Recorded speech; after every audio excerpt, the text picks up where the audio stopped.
Alhamdulillahi Rabbil Alameen, wassalatu wassalamu ala nabiyyina Muhammadin wa ala alihi wa ashabihi ajma'in. So, what are the guesses? Anybody has any guesses? Okay, we have one, Al-Izz ibn Abdus Salam. Anyone else? Repeat the question again. We don't have time for that. It is Al-Izz ibn Abdus Salam. So, yes, it is the great scholar who's known as Sultanul Ulama, you could say the king of the scholars. And subhanAllah, you will see as you read about his life, as you learn about him, indeed, he was someone who truly deserved that. And you can think about that this type of title of Sultanul Ulama, it is not given to someone except that you experience living with that person, meaning that you were alive at the same time.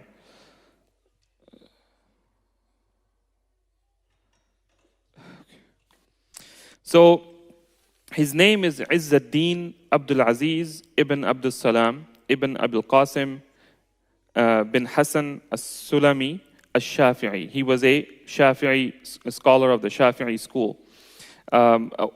He was a scholar trained in the Shafi'i school, but he rose far above that, and he became a mujtahid of the highest level, and he was also given the title Shaykh al-Islam by many of the scholars that came after. Al-Izz ibn Abdul Salam. Okay, there's too many ayns in his name. So he was one of the most famous characters of the 7th Hijri.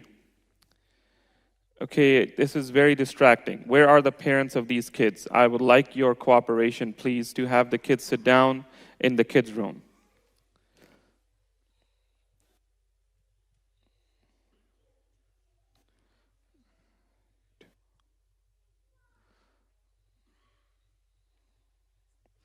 So, he was a learned scholar. So he was, as we said, that he was in the 7th Hijri century, which corresponds to the 13th century AD. He was a learned scholar with deep knowledge of Islamic sciences such as fiqh, hadith, and almost every science you can think of. He was someone who mastered so many of them. People loved him. They loved him because of his knowledge, but more than that, he went far beyond just being a teacher. He lived for the people, teaching them their religious affairs, also fighting innovation and superstitions, advising the rulers, and we'll see so many episodes of that, and performing jihad in the battlefield in the cause of Allah subhanahu wa ta'ala, and confronting injustice and tyranny. So he was born in 1181, which corresponds to 577 AH. So 1181, if you remember, in what year did Salahuddin rahimahullah conquered Jerusalem? 87, 88, 87 I believe. So he was 6 years old at the time when this happened. He's born in Damascus, and of course by this time Salahuddin has united the Muslim Ummah by the time that he's born, and that's what basically allowed him to reach the level where he was able to defeat the Crusaders in that famous battle. He spent his early years in Damascus where he acquired knowledge. And it is said that he started a little bit late, but he caught up by being an extra studious person. And he studied under the likes of Ibn Asakir, Al-Amidi, and Abu Muhammad al-Qasim. These were some of the great scholars of the time. And he would basically be extra studious, and he would basically come ready to learn. So, there are people who are sitting in a class, and they are passive listeners. And there are some who come prepared to just absorb anything and everything that they can. And these are the type of people that end up, even though there was someone else that was there 2 years, 3 years before them, this new guy comes and basically beats all of them. So he was basically that person who came to classes. He started a bit late. However, he caught up and he left everyone behind him in his dust. His intelligence and deep understanding helped him master, as we said, fiqh, tafsir, sciences of the Quran, hadith, Arabic, literature, grammar, rhetoric, And after he finished his study, or he reached a level of study where there isn't anyone else he can learn from, he starts to teach in his house and in the small masajid in Damascus and in state-funded schools. Now, what do you think about teaching in state-funded schools? Is that good or bad? Bad? What makes you say that? They dictate what you can talk, okay? So state-funded schools, it's like public school, okay? Like in America, it's a public school. So you get paid very little. You have to deal with anybody and everybody because it's state-funded, so it's open to all. You can't be selective. And it's a rougher environment. So basically, you know, like a lot of people, like when a person becomes an attorney, a lawyer, if they go and they work in the prosecutor's office, that's the toughest job. But if you work in that environment, you learn how it is at the grassroots level, then you go to higher levels with that experience on the ground, that you have that experience, so you actually have a better command of the situation. So this actually shows that he was not an elitist who would only give a lecture in a big masjid, but he's willing to go in the corners where other people normally don't want to go. You know, unfortunately, all throughout the time, even when it comes to people of Islamic knowledge, you would think that if somebody is someone who studied this, that they would be happy to teach. They would be honored to go and in a small masjid where nobody comes, but for them to have a chance to go and share the word of Allah subhanahu wa ta'ala. But you would be surprised to hear how many times you will be disappointed by somebody asking that I will only do this if you pay me such and such. I will only do this if there are that many people. This is not a masjid that is befitting for me to, you know, these type of things. It's really saddening, but unfortunately, this is the reality. So for him to start off teaching in the state-funded schools, small places, small masajid, no prestige, only hard work, dealing with difficult people of all types. So he starts off there, and of course, anybody who starts at that level will really have a good grasp of the understanding of what the situation on the ground is. So he starts to teach, and because he has this passion and he has this personality, so I would say that one of the things that I came across about him is that he is the master of charisma. The master of charisma in the sense that Allah has given him a gift. So how would we describe charisma? What do you think? Anybody?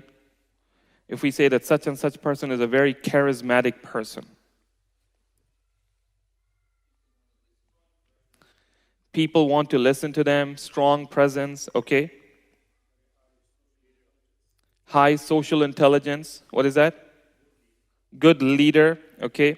Well, is a good leader a charismatic person or charismatic person a good leader? So usually if a leader does not have charisma, people basically move away from them. And charisma is something that attracts people. And it's basically, like you said, very high social intelligence. Being able to connect with people at different levels. Being able to make them laugh and being able to make them cry. Being able to talk to the rich, being able to talk to the poor, and connecting with them at their levels. This characteristic is something that is found in all great leaders, to the point that you wonder that is it the charisma that made the leader or leader that made the charisma? And it usually is that people that have this gift, they are automatically propelled into leadership, because people don't want to listen to someone who's boring, who's so dry and dull. And in fact, his halaqat, they start to grow because of this. They said that not only because of his deep knowledge and mastery of the subject, that's something that's a lot of people can do, but his excellence in explaining the lessons, making it easy for people to understand, and his sense of humor. So they're saying that his halaqat, they were not boring, because as he would be teaching us, he would also make us laugh. And he would take the toughness of the lessons and eliminate boredom. He would take out the toughness. So he makes it easy and light, and people are able to learn but also enjoy. So you know what this is called in our time? It's called edutainment, right? Where you're doing education, but you're also entertaining. So those people, if you look at, for example, some of the biggest YouTube shuyukh, the key thing that you would find among them is that they tend to have this. That's what makes them famous. That's what makes people click share. That's what makes people click like. That while they're teaching you, they'll throw in a joke or two, and that person really enjoys that. And it's like, wow, I really felt good. And they say that people remember their emotions more than what actually was said. So if you were sitting in that halaqah and you felt good, when you walk away, like, okay, brother, what did you learn in this? Okay, well, how did you feel in this? I felt great, And they will remember that for a long time, that I felt great sitting in that place. And by the way, it goes the other way around as well, which is that you could be sitting with someone very knowledgeable, but you were bored out of your mind, you were sleepy, you couldn't wait to get out of there. That people, unfortunately, they value that feeling good more than actual knowledge. This is the sad part, and there are very few people that are able to break through this and say, you know what, it doesn't matter if it's boring or not, I'm still going to benefit. So following this method of teaching, large number of students, they start to join his classes, and his personality, you could say his persona, his fame, his popularity starts to grow, and he becomes an excellent preacher and influence his listeners through his sincere emotion. That's what they said. They said that the emotions that he was making us feel, he himself was feeling those too. It wasn't fake. It wasn't a performance. It was sincere. Deep knowledge and smooth style and clear ideas. These qualifications, they made him, it leads him to become the preacher, or you could say the khatib, the imam, at the best and the most prestigious state-sponsored mosque, and that is the Umayyad mosque. So here he starts off at the small. Everybody wants to go to the big place, but you don't get to the big place unless you start at the bottom. Or you can get to the big place if you have friends in high places, but you won't remain there. But he gets to the place, the highest pulpit, you could say, but subhanAllah, he grows beyond that, where now the pulpit is chasing him instead of him chasing that pulpit to be able to teach from there. His Friday khutbahs were excellent lectures in which people learn about the teachings of their religion, the issues that may be of concern to them, and how to tackle problems that they face in everyday lives, right? This is a big challenge, that how you can, it's easy for a person to address very theoretical issues that people will be like, wow, that was deep. But then the problems that people are facing in everyday life, if the goal is to actually solve those problems, right? You're not there as a performer, you are there as a teacher. You're there to solve the problem that people have. And this is what the people loved him for. And he starts to, he was famous for his steadfastness. So this gives him a type of power that he's already a courageous person, but then it doesn't matter how courageous you are. If you pick fights with the wrong people, you're going to end up in jail. You're going to end up in prison. You're going to end up executed. You're going to end up exiled. But Al-Izz ibn Abdul Salam, rahimahullah, he becomes so famous that he is followed more than the Sultan. The people don't want the Sultan, they want him. They want to listen to him. So he was now known as not someone who was just as they call, boot polisher, boot licker, but rather he was someone who stood firm and steadfast, and he never remained silent when he saw falsehood or injustice, especially on issues that may affect the Muslim community or the territory in which he lived. So this caused, of course, problems for him as well, which we will look at a few of them. In one of his Jummah khutbahs, he gives a ruling, and so at this time he's living in Damascus. And this is about, let's say, 40 or 50 years after the conquest of Jerusalem again, right, by Salahuddin. Salahuddin, rahimahullah, he passed away 5 years later. And he's still living in the Ayyubid dynasty. Basically, most of the Muslim world is being ruled by sons, grandsons, nephews of Salahuddin. It's all Ayyubid dynasty. However, they are rivals with each other, unfortunately. So all of the territory that Salahuddin, rahimahullah, gathered and united together, it was lost within 50 or 60 years. So maybe a little bit longer, but definitely by the time he passes away, at that time, the Ayyubids have already collapsed. So the first thing, or one of the first episodes that's about him, is that he gives a khutbah one day and he says that it is not allowed for Muslims to be selling weapons to the Crusaders. You say, wait, who would be selling weapons to the Crusaders when Salahuddin just 40, 50 years ago just beat them in such a difficult, whole situation? But just the way right now, they're always, when they are militarily defeated, they are trying to make diplomatic inroads, the process of normalization. So these Ayyubid princes, they have the Crusaders that still have some territory. If you remember that the end of the life of Salahuddin, he made a treaty with them, which is that they allowed this city called Akka, that they were able to basically maintain control of that. But it was a very small territory and they were limited to that. But of course, they couldn't do any more at the time, but later on they started to expand in diplomacy. So they want to come and buy weapons in Damascus. And he gives a khutbah. He says it is haram for any Muslim to sell any weapon to Crusaders because these weapons are being bought in order to be used against Muslims. You can't, it's not like they're fighting, the Mongols on the other side. They are our enemy, so we can't be selling weapons to them. So somebody comes and tells them, he says, hey, do you know that your sultan has allowed them to be selling weapons? So as soon as he came to know about that, he then gets on the minbar and he says that this is completely not allowed, and anybody who does this is just basically, what do you think would be the ruling for selling weapons to the enemies of the Muslims, right? Can you even call that person a Muslim anymore? So this reaches the Sultan that he has given this on the pulpit of the Umayya mosque, which is the major stage, and the news spreads all over.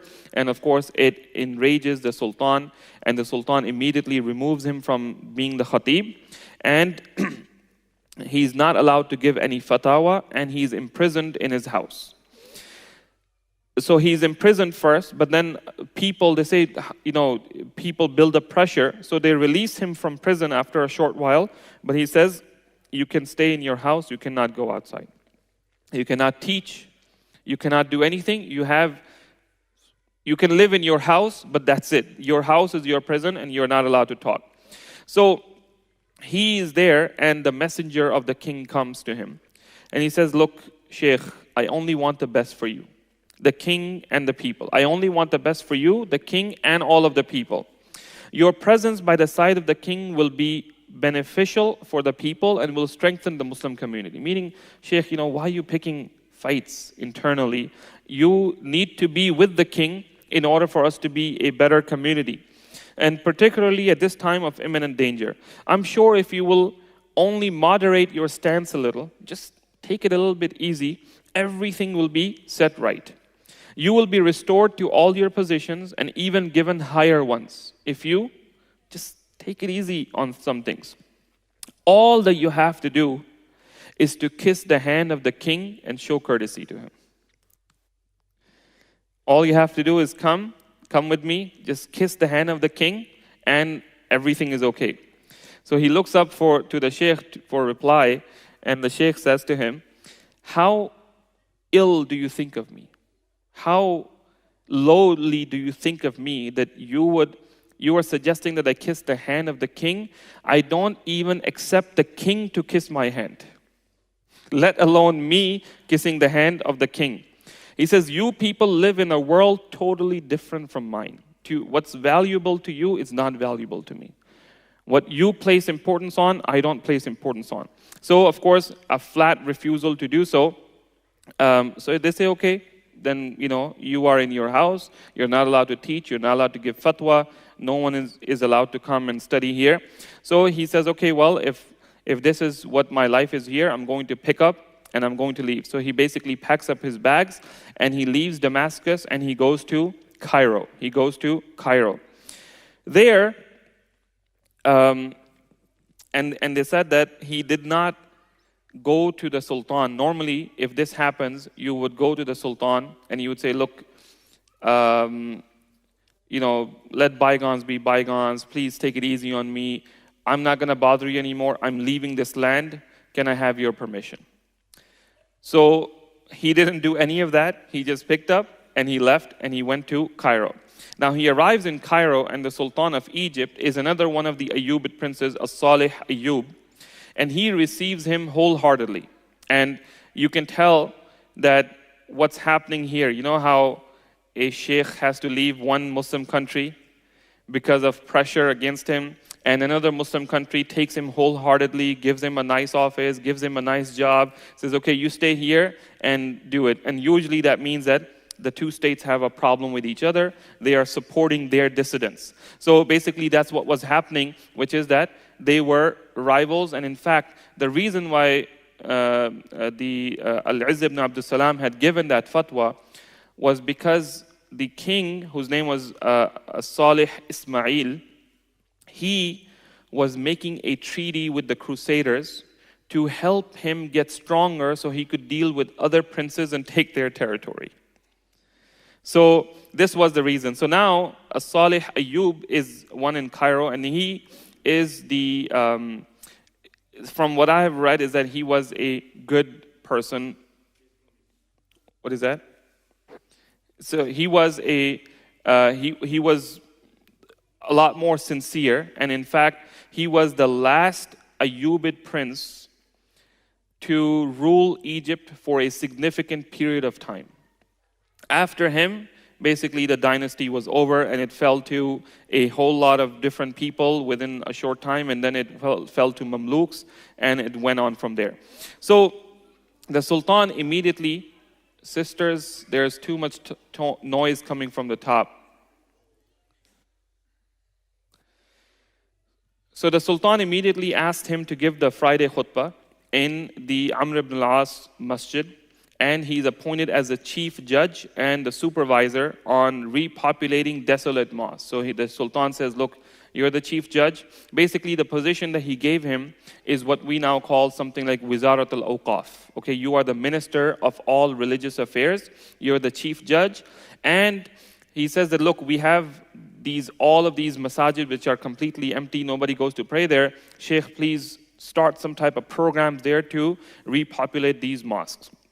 When he arrives and he takes over this position, one of the great scholars, Al-Hafidh al-Mundhiri, he stopped giving fatwa.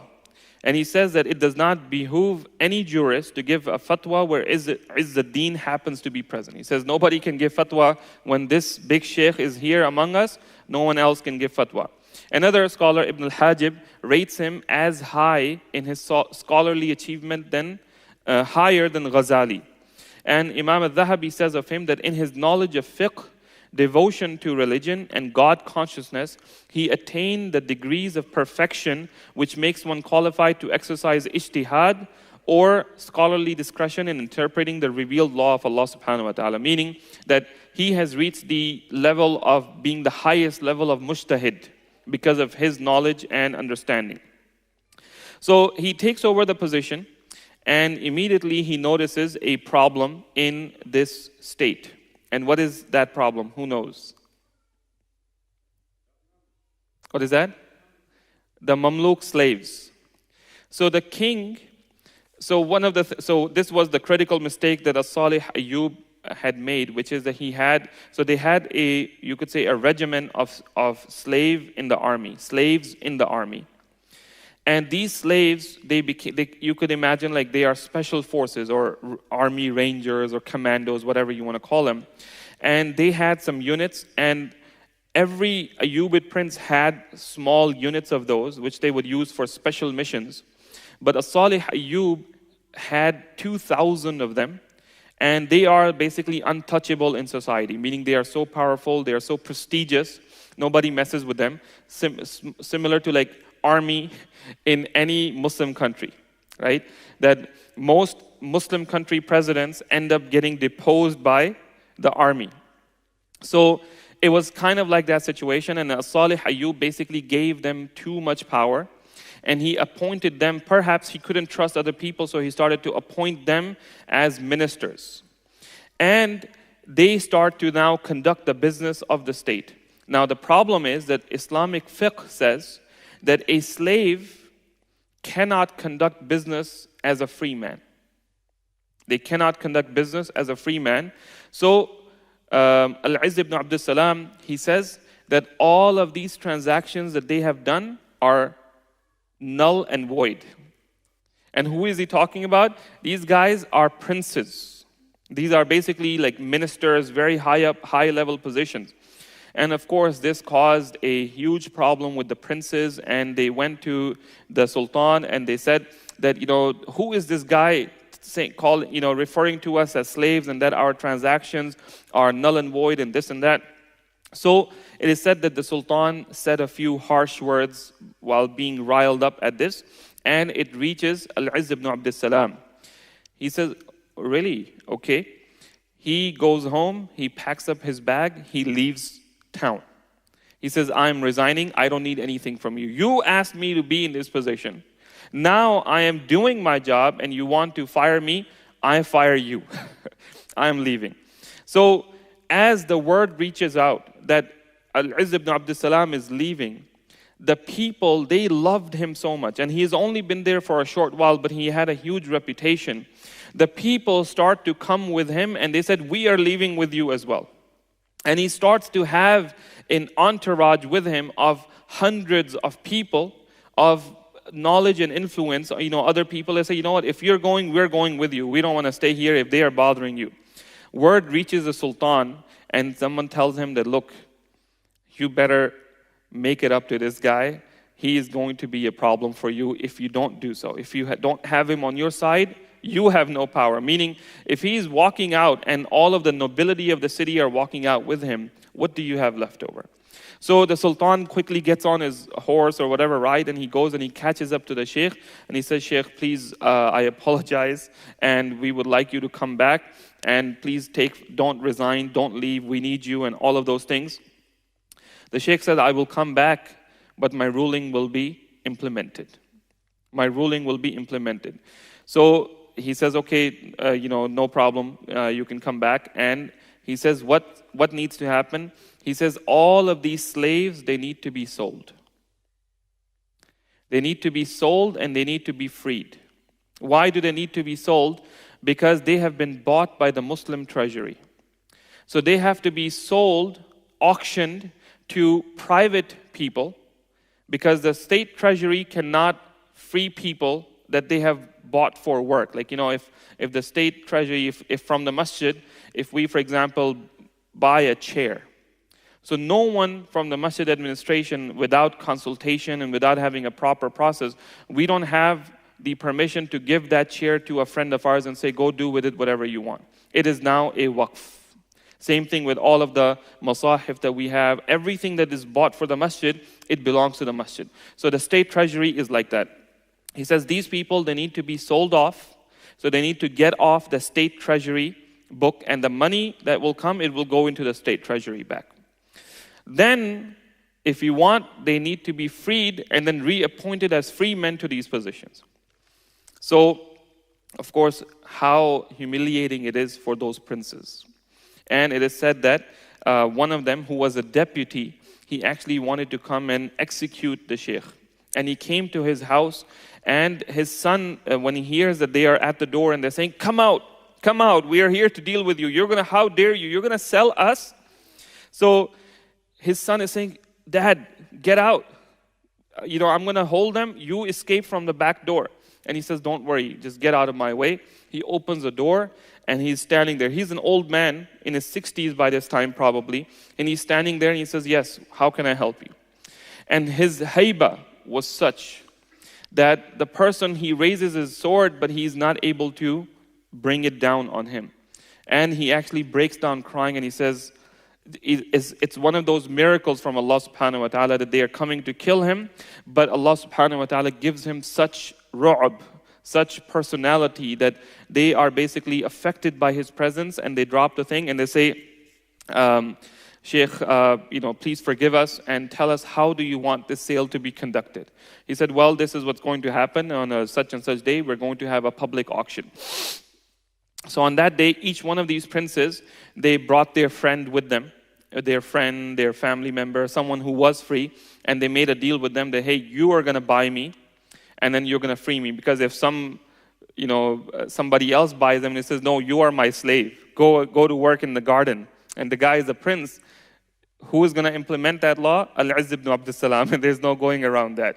So they bring their friends and they say, okay, you buy me, and then you free me after. So basically, that auction took place.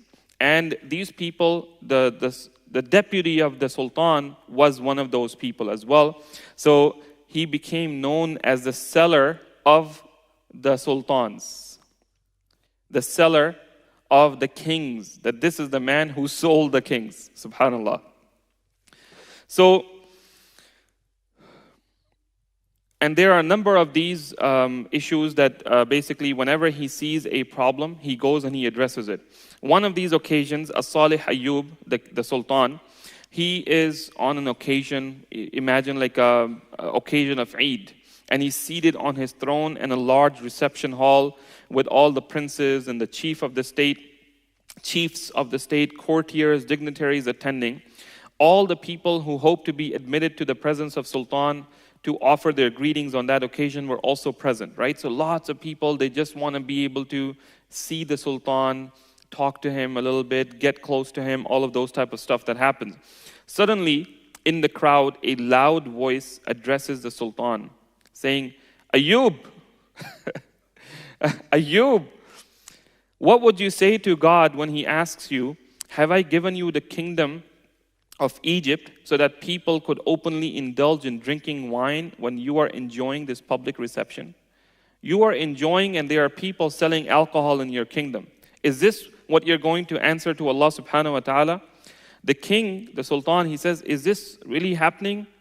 So he says, yes, indeed, wine is being sold in the city and the people indulge in it and other vices as well.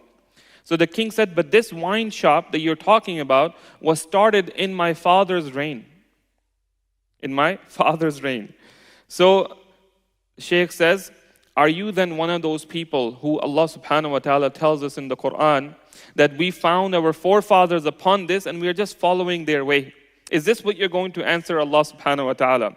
So the Sultan, he ordered the immediate closure of the wine shop and issued further orders that the sale of wine was now banned and no one should dare open such a shop. Now, this is pretty harsh.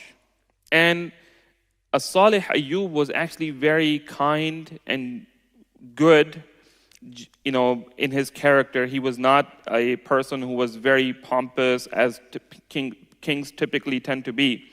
So it was considered from everyone that, hey, the sheikh is being too harsh. Why? What's the reason? Why is he being too harsh?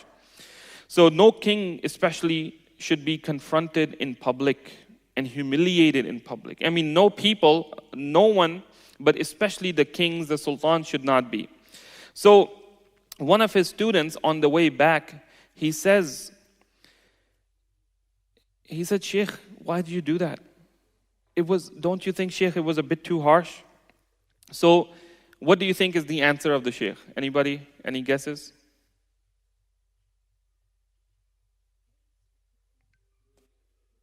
Doing him a favor. For what reason? What was the favor? Could he have done that in private? He could have. Is it likely that the Sultan, if he listened to him in public, he would have easily listened to him in private? So why did he do that? Any other reasons you can think of?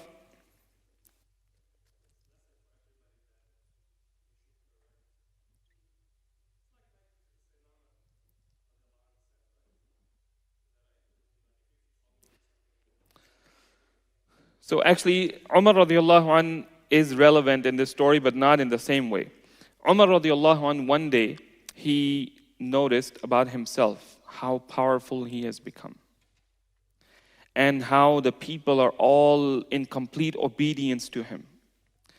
And he went up on the mimbar and he started to talk about his very low and humble beginnings. That you were someone that your father used to, his father was very harsh with him and people didn't pay you for, shepherding their goats. And they said, Ya Amir al-Mu'mineen, why are you saying all of this? He said that it started to get to my head. My position started to get to my head. So when a student asked him, he said, Sheikh, why did you do this? It was really uncalled for. You were a bit too harsh. So he said, when I saw the Sultan in his moment of glory, I thought that he might give himself, he might get too full of himself. He might get too full of himself and the power might go to his head. Therefore, I thought it was wise to admonish him publicly. He's basically saying that, look, you are doing good, Sultan. But if you allow this if you never have any challenges, you're going to start to become like you are completely powerful and there's no one that can check you. You need to remember that there are others. You need to remain humble and Allah subhanahu wa ta'ala is watching over you. So, Jazakallah khair. So therefore, he says, I thought to admonish him publicly. And the student said that, were you not afraid of his power, what he could do to you? He said, no, my son, I only remembered Allah subhanahu wa ta'ala's power. So the Sultan appeared to me as meek as a cat. So As-Salih Ayyub, the Sultan, he rules, I believe that he ruled for about 20 years in Cairo. But after that, he had an heir whose name was, anybody knows?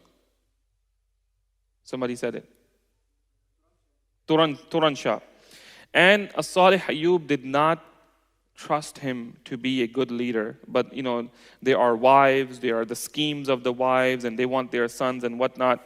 So basically, he kept him as far as possible in a small area. But sometimes things happen when you're about to die and you don't have anyone else better. So it ends up falling into the wrong hands. So basically what happened is, after As-Salih Ayyub passed away, within a short time, a number of leaders rose for a few weeks, few months, and assassinated, overthrown, this and that, until the Mamluks come over and they take over, and the leader is, what's his name? The first, Saifuddin Qutuz. Saifuddin Muzaffar Qutuz. So he ends up becoming now the ruler. And now the Ayyubid state is officially basically over, and now this is the Mamluk state. Now, interesting thing is that Saifuddin Qutuz was a small child attending the halaqat of a young dynamic Sheikh Al-Izz ibn Abdul Salam as a child. And now this young boy becomes the Amir al-Mu'mineen, the Sultan, and he happens to be fortunate that the sheikh that he grew up listening to is right in his town. So Saifuddin Qutuz takes Al-Izz ibn Abdul Salam as a close advisor. I mean, anything that he would say, that's what he would do. So during this time, so Saifuddin Qutuz, by the way, as good as he was, and perhaps because he was so good, he only ruled for 1 year. Only ruled for 1 year. Now, during this 1 year, what happens is that the Mongols are advancing. They have already sacked Baghdad, and they're now advancing, and they send a message to Egypt. And they say, unconditional surrender. Unconditional surrender. And the Mongols at this time were basically the Muslim world at this time, because of what happened in Baghdad, the fear had spread, and they thought that this is some people call them Ya'juj and Ma'juj. And they thought this was the end of the world, and no one could imagine that these people could ever be defeated. These people could ever be defeated. So they received this letter from them, and of course, Muzaffar Qutuz, he consults with the sheikh, and the sheikh says, no, we will not surrender, we will fight, we will resist, we will defend. And he he convinced him that no, we will refuse this surrender and we will defend and resist. So now they have a big job, and the Sultan, the first thing that they need is that they need money. They need money to raise an army, to arm the army in order to fight this huge enemy that's coming their way. So the Sultan gets together all of his, you can say, the deputies and everything. They have a nice dinner. And he says to them that, hey guys, we have a problem. We have decided that we're not going to surrender. But in order to fight, we need money. So what do you think we should do? So the people, the ministers, they say, well, perhaps what we need to do is we need to raise taxes on people in order to raise money for the army. In the gathering is, of course, the sheikh as well. And the sheikh stands up and he says to the sultan, he says, before you impose more taxes on the people, you and the princes must first return all of your money that you have to the Muslim treasury. You have to start. Your soldiers, your deputies are wearing, their wives are loaded with gold. You have entourages, you have expensive furniture, you have all of this expensive stuff. So before you, meaning he's saying that you are not allowed to go and ask for taxes to be raised while you yourself are enjoying luxury. So if this money is not sufficient, meaning first you give back everything. If this money is not sufficient, then you can increase the taxes on the people. The Sultan accepted the opinion of the Sheikh and acted accordingly. And the king already, as soon as the Sheikh basically made it clear, the king sent his people to go to the houses of the princes. And of course, the princes are never happy about this type of stuff. But this was something that they faced a imminent battle and they had to accept it. Now, the Sultan needs the Sheikh and the Sheikh needs the Sultan. The Sultan needs the Sheikh to get popular support and to raise the morale of the people, to get them to enlist in the army, to train, to go fight. The Sheikh needs the Sultan to protect the Muslim state. If he gives up on him and he says, okay, you're on your own, it will not work. So they both start working together. I mean, they always were working together.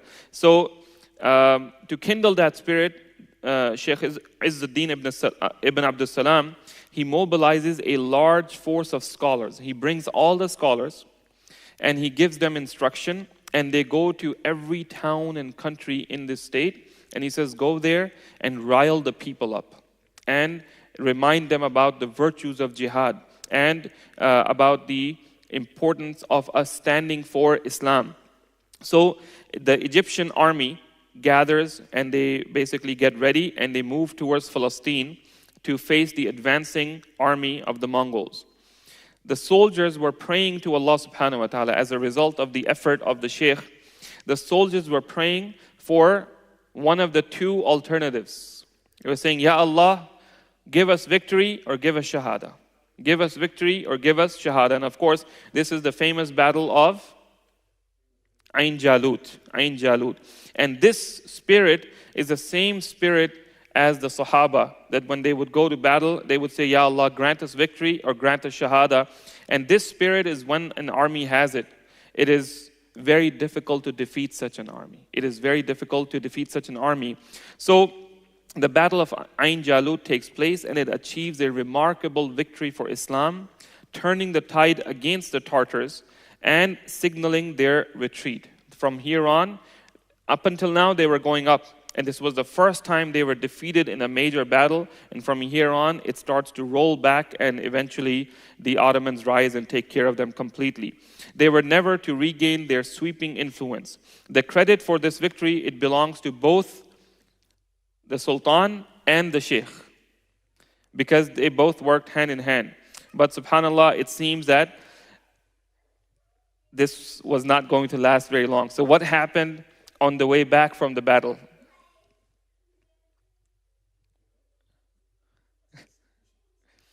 On the way back from the battle, Saifuddin Qutuz is killed and Baybars takes over. So basically, his reign is over, but of course the Mamluks continue one after another. The Sheikh wept for him, saying that since the days of Umar bin Abdul Aziz, no Muslim ruler was more committed to justice than Qutuz. Now, I have some other episodes as well, but we will skip them, and we will mention at the end that the Sheikh lived for 83 years full of serving Islam. And he passed away 2 years after the Battle of Ain Jalut. So he passed away 2 years after, and he lived 83 years full of serving Islam, correcting mistakes with his tongue, his pen, and with his hands, with his body, fighting the Crusaders until he died on the 10th of Jamad al-Ula, 660 AH, the 2nd of March, 1261 AC. We ask Allah subhanahu wa ta'ala to grant us all the tawfiq to follow the beautiful example of the Sultan of the scholars, Al-Izz ibn Abd salam. Of course, he wrote many amazing books. I did not actually have a chance to get all of the names, but basically in every field he wrote, and among them, one of his famous books is a book called, I believe it's called Al-Qawa'id al-Ahkam, in which he talked about the goals of the ahkam, meaning he's saying that every hukm that is there in Islam, every obligation or every prohibition, it is there for the benefit of the people. And basically it's a usuli work in the sense that he's saying that if we ever reach a situation where a certain obligation is not leading to the benefit of the people, but for some reason it's leading to a difficulty upon them, a harm upon them. In this case, the spirit of Islamic law is that this ruling needs to be changed. So it's a very monumental work of ijtihad, foundations of ijtihad, as to understanding basically the reasoning behind the rulings and the benefit and things like that. Of course, many other works that he has. He also wrote a tafsir of the Quran, a shuruh, some of the shuruh on a hadith, and others, which again I did not have, so I don't want to talk about it prematurely. But if you go look up, and he is definitely one, he is, without any doubt, he is royalty from among the scholars throughout generations. His name really, really stands out, and in his time, undoubtedly the greatest scholar of that time. We ask Allah subhanahu wa ta'ala to grant us to follow his beautiful example. Subhanakallahumma wa bihamdik, nashhadu an la ilaha illa ant, nastaghfiruka wa natubu ilayk. Any questions, comments, suggestions? Yes. Did you say madhahib?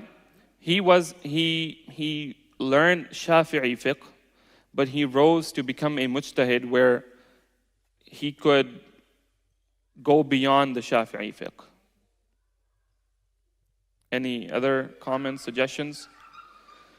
Jazakumullah khair. Assalamu alaikum wa rahmatullahi wa barakatuh. Subhanakallahumma bihamdik. Nashhadu an la ilaha illa anta. Astaghfiruka wa natubu ilayk.